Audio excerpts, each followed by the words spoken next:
So, I just thought we'd have a little chat. Okay. Tell people what our favourite things are, what our worst things are. There's not many worst things, actually. It's just the price of chicken that worries me.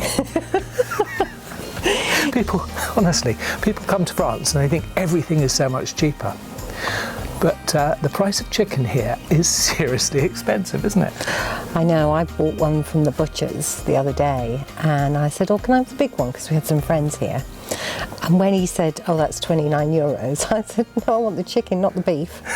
I was so shocked. Last week, we did a shop in Jersey in a Waitrose there, and I made a few notes with some comparison of prices.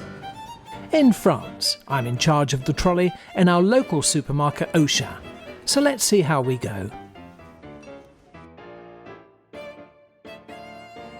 Don't forget, all the prices on the right are in euros, so there's a bit of saving there as the pound is so strong at the moment.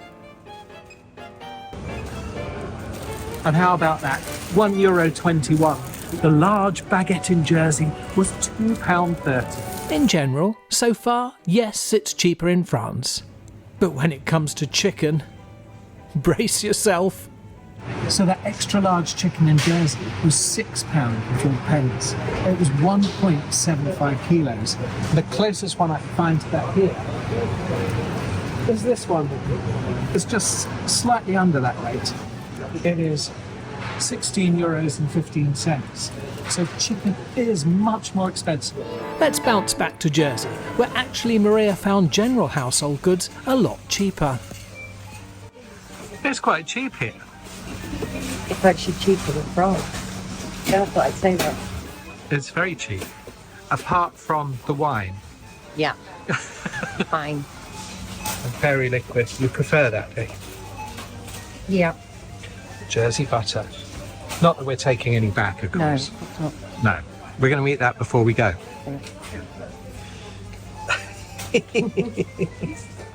But with wine prices like these, I'm not moving home.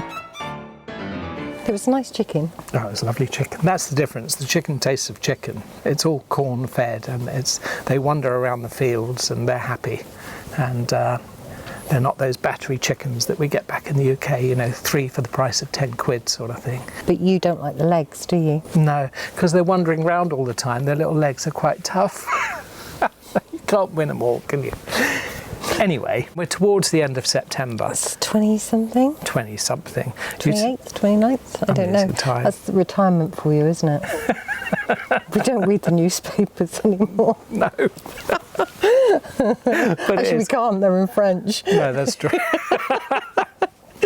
Anyway, here we are. We're coming up to 2 years. It's a lovely summer's day. Well, it's the end of the summer. We've had a lot of rain recently. We're just back from Jersey. And we just thought we'd catch up on some of our memories really so far. We've just completed 21 videos, including this one, and it's been quite a journey, hasn't it? It has, and it's been nice to, the earlier ones that we did, which were when we first moved here, brought back a lot of lovely memories.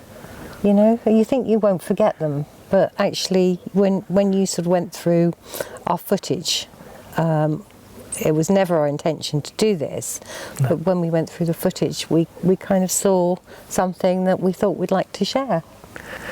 It's very true. And some of the memories, as Maria said, weren't filmed for this YouTube channel. That initial sequence with Maria showing the house was filmed for our friend Mandy in Jersey, just to send her on Messenger. And obviously I picked that up and thought, this is great. It actually shows the house as we moved into it. And it's a great document of how much it's changed over the years now. Just in the 2 years, it's changed dramatically. We've made what was a holiday home our own. Mm. Yeah, we've made it a home. Looking back at these videos, what are some of your happiest memories? What are your favourite clips?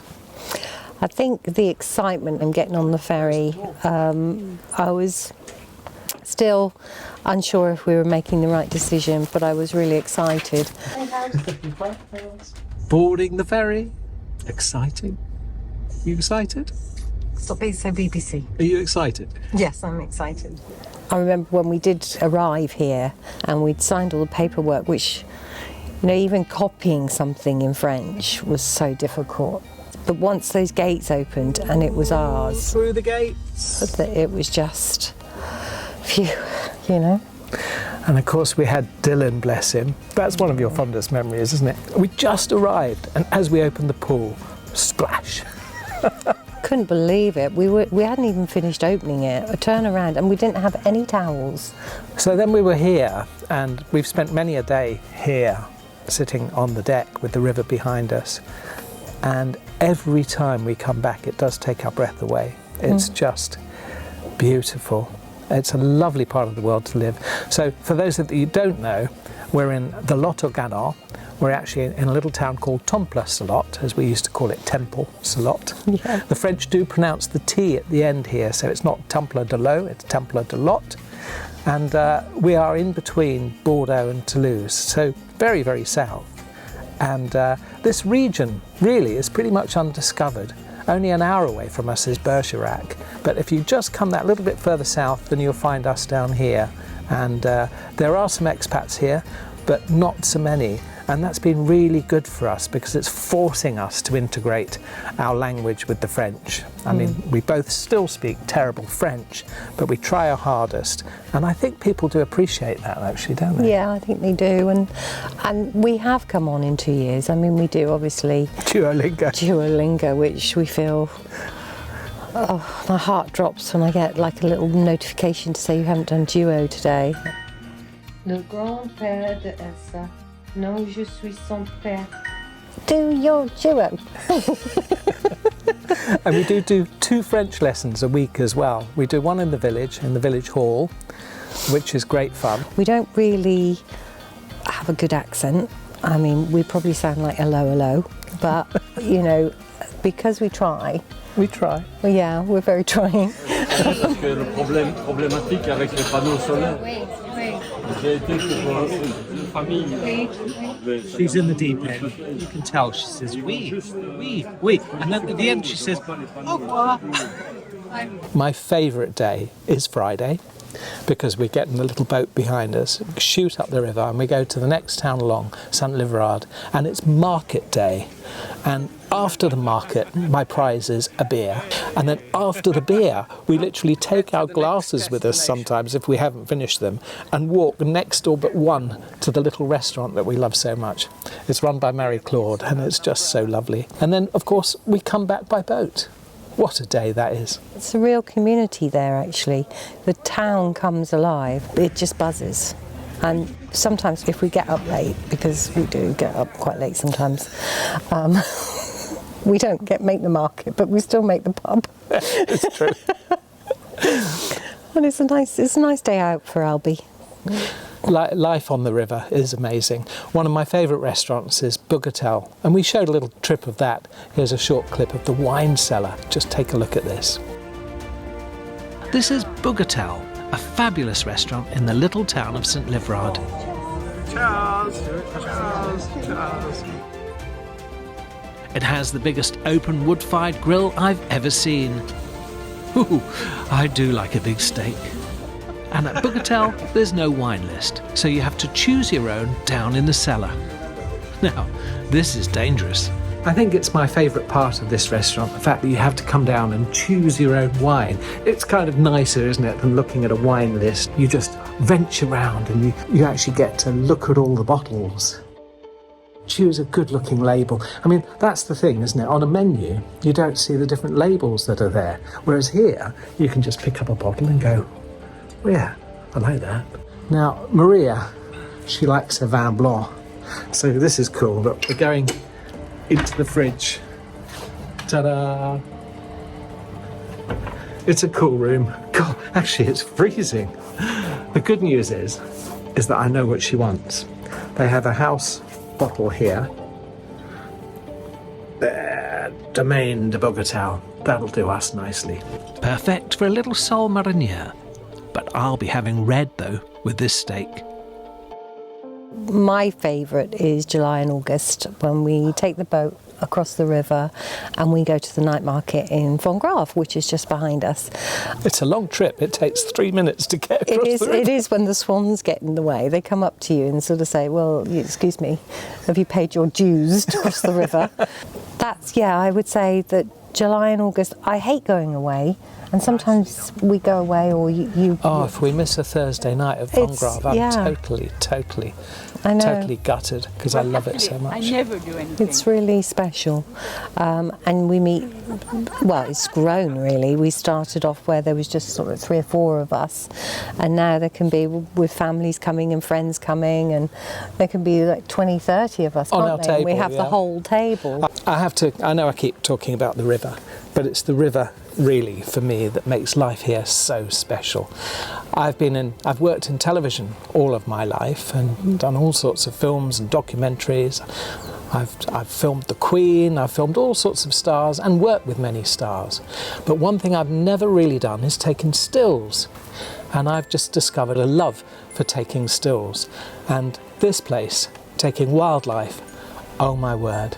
You're guaranteed to see kingfishers, herons, egrets, all sorts of birds, and all sorts of wildlife as well that goes along the edge of the river. We've got a few resident Koipu. We catch those on our security cameras, and it's really funny. They literally just the dead apples roll down from the apple tree and onto our pontoon, and on our security cameras you get this shot of a koipu, you know, having a good old munch and a nibble. And we've got the pine martens as well, which we constantly catch on the security camera. Yeah, they come quite regularly. They do. And we obviously get cats, we've had a fox, we've had deer. Oh, and we've got snakes as well. We've had a few snakes. And we had a nasty caterpillar moment. That was scary. I mean, I was walking up the drive with the dog and I thought, what is that? Luckily I just called you and didn't stop with the dog, and then you did some research and realised what they were, and it was just awful. I was really frightened, not just for us, but mostly Alby. You know, if he'd have licked one of those, gosh, he would have been in serious trouble. We haven't really mentioned the new boy in our life, have we, Alby? When we lost Dylan, we said, that's it, no more puppies, no more dogs, let's just concentrate on travel. So we booked a holiday to South Africa, and I don't know if you've tuned into that part of our series, but it's worth watching if you like Cape Town, and if you like Stellenbosch and Franschhoek, and a place that I called the end of the world, which is the Cape of Good Hope. That was amazing. Unbelievable. Unbelievable. That took my breath away. But then we got Alby, and we got him from the SPA, which is like the rescue centre in Toulouse. And it was horrifying going through SPA, looking at all the dogs that needed a home. We just wanted to take them all, but many of them were just too big. They would have just cleared the fences that we've got and just jumped over them. So we were looking for a smaller dog that couldn't escape so easily. And then we got Alby, who does escape so easily. We had to re-fence the front and everything. But he has started some antics with swans. He started to chase the swans. So he's banned from the pontoon at the moment. He's not allowed down on the pontoon. And he's doing very well. He is. He's doing If he goes down onto the pontoon, he's told off. He's called Albert Hall. And then we bring him back up and we put him on a little lead that we've got here for 20 minutes to show that what he did was wrong and he mustn't go down there. And actually, to be fair, he's been really, really, really good. He hardly goes down there. A lot of the comments we get is that our videos are just too short, 5 or 6 minutes long, and everybody's left wanting more. So we thought, as a one-off, just to test the water, we'd see what it was like if we actually ran a little bit longer. And I think it's really interesting to get your comments. If you have commented, thank you, because we love your ideas, and people have been, 99.9% really lovely. Yeah, most of you like. Very, very, very few unlikes. I'm watching you. Don't put an unlike just now. I am watching you. Do it. No. Put a like. Oh, thank you very much. That's really good. So please do subscribe, hit that little notification bell so that you get alerts when we do come on next. And do comment. We want more comments. So I think that's probably it for now. It's brought us to the end, and it's just a test. And if you don't like it, well, we won't do it again. Yes, so it's a test to see if you prefer a slightly longer length video. It's been a joy to do, and I know we've inserted a few highlights, but next time around, if you prefer them longer, we'll make them longer. But do let us know. I mean, it may be that we just make 10-minute videos instead of 5 or 6 minutes, or it may be that we make, you know, the next production an hour and a half long. I'm only joking. That would be a lot of work. That would be a lot of work. I don't know how people do it. A lot of work in the lot. Yeah, a lot. So that's it for now. That's your lot. From the lot. From the lot. Goodbye. Goodbye.